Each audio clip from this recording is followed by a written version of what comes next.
We often think leadership is about these huge, grand gestures and big, bold decisions. But what if the most powerful tool you have is something you use every single day? Probably without even thinking about it. Yeah, I'm talking about your voice, and not just what you say, but how you say it. This isn't about being the loudest person in the room.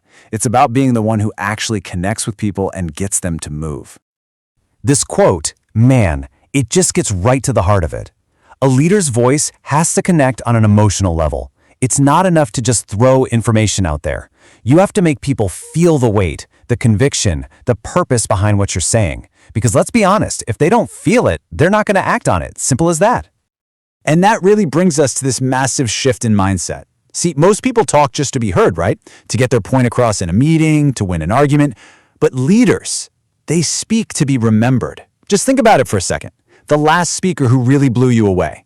You probably don't remember every single word, do you?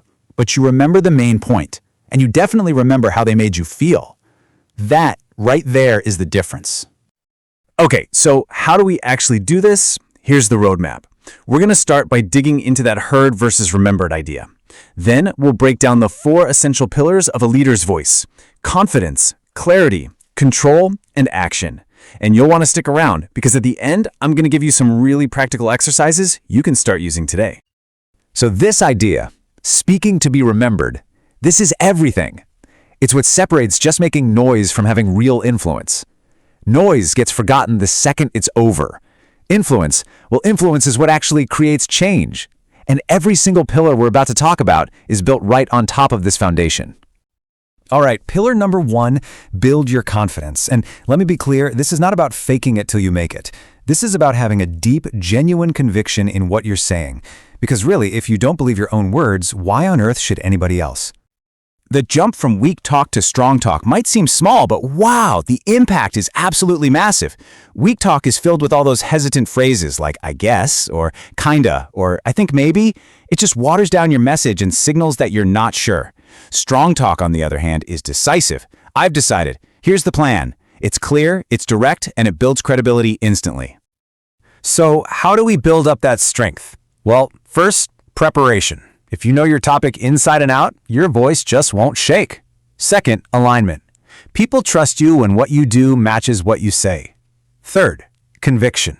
Stop saying sorry for what you believe. Own it. And finally, and this is a big one, use silence. A strategic pause after a key point is pure confidence. It says, I know what I just said was important, and I'm going to let it sink in. So you've got the confidence. Awesome. The next step is making sure your message is crystal clear. This is our second pillar, clarity. Because honestly, it doesn't matter how confident you sound. If your message is just a confusing mess, you'll completely fail to connect. And here's the thing about clarity. It is 100% your responsibility as the leader. It is not your team's job to try and figure out what you mean. It's your job to be so clear that it's impossible to misunderstand. Because when people are confused, they stop. When they're clear, they act. So, how do you get that clear? A few simple rules. First, know your one main point before you even open your mouth. Second, use simple language. Ditch the corporate jargon. Third, be ruthless. Cut every single word that isn't absolutely necessary. Fourth, slow down. It gives your words more weight. And finally, just make one point at a time. Don't bury people in information. Our third pillar is control. Your voice is basically a direct window into your internal state. When you're calm, your voice is steady. When you're feeling anxious, it starts to waver. A real leader learns to master that inner world so they can control their voice on the outside. And this is never more true than when you're under pressure. Look at this. When you get challenged, the weak response is to get defensive, right? Your voice gets higher. A leader, though, they stay calm, hold their tone. In a disagreement, it's easy to backpedal, but a leader will listen while staying anchored. That kind of control, well, that's what builds trust when the stakes are really high. And this is exactly why it's so important. An unpredictable voice creates anxiety. If your team never knows if they're going to get calm you or frantic you, they're always walking on eggshells. But a steady, predictable voice, it actually makes people feel safe. It tells them, hey, I'm in control and you can trust me to get us through this. Okay, so you're confident, you're clear, and you're in control. Now for the final pillar. And honestly, this might be the most important one. Action. Because the whole point of leadership communication isn't just to share information, it's to inspire people to actually get up and move. This is so incredibly true. Every word you speak as a leader should have a purpose. You're not just filling the silence. You're trying to shift a perspective, to spark a decision, to get someone to take that next critical step. Just think about a time a leader's words really moved you to do something. Whatever they said, whatever they did, that's the power we're talking about. So how do you do it?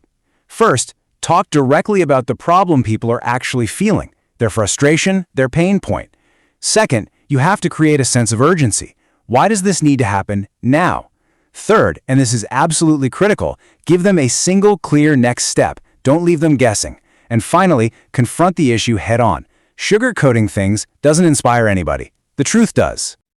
So we've covered the 4 pillars. But look, this isn't just theory. This is about practice. Talking like a leader is a skill, and just like any other skill, you have to work on it every single day. You're building a muscle, so when it's game time, you are absolutely ready to go. All right, here's your training plan. You can start today. Number 1, record yourself. I know it feels weird, but you need to hear what other people hear. 2, pick one filler word, like like, or you know, and declare war on it. Just try to eliminate it. 3, practice the strategic pause. After you make an important point, just stop talking. Let the silence do the work. And 4, before you speak, ask yourself, what is my purpose here? I promise, speaking with intention changes everything. So at the end of the day, every time you open your mouth, you're making a choice. Your words can build things up or they can tear them down. They can inspire action or they can create doubt. The power is right there in your voice. So I'll just leave you with this question. What are you going to choose to build with your words today?